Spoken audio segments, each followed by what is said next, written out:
லஞ்சுக்கு mutton gravy தான் பண்ண போகிறேன். அதுக்கு தான் எல்லாம் ரெடி பண்ணிகிட்ருக்கேன். அக்ஷு வந்து ரொம்ப நாளாக கேட்டுகிட்டே தான் இருந்தான், பிரியாணிக்கு வைக்கிற சுக்கா ஒரு மாதிரி இல்லாமல் கொஞ்சம் எனக்கு கிரேவி மாதிரி பண்ணி கொடுங்கம்மா அப்படின்னு. அதனால் இன்றைக்கி அதுதான் பண்ணுறேன். வெங்காயம் நிறையா போட்டுட்டு தக்காளி ஒன்று தான் போட்டுட்டு குக்கரில் எல்லா மசாலா ஐட்டம்ஸையும் போட்டு நல்லா வேக வச்சுருவேன்.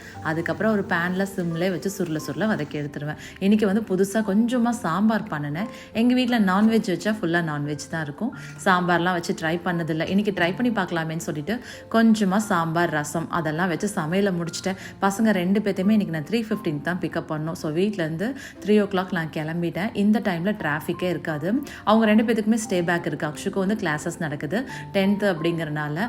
அத்துக்குட்டிக்கு வந்து அதர் ஆக்டிவிட்டீஸ்ன்னு சொல்லிட்டு நான் செஸ்ஸில் ஜாயின் பண்ணியிருந்தேன். ஸோ இன்றைக்கி அவங்க 2 பேத்துக்குமே 3 பாக்ஸ் நான் கொடுத்து விட்டுருந்தேன். 1:30க்கு வந்து கொஞ்சம் ஸ்நாக்ஸ் மாதிரி சாப்பிட்டோம் அப்படின்னு.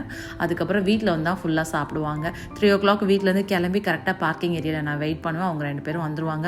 வந்ததுக்கப்புறம் தான் நாங்கள் 3 பேரும் சேர்ந்து லஞ்ச்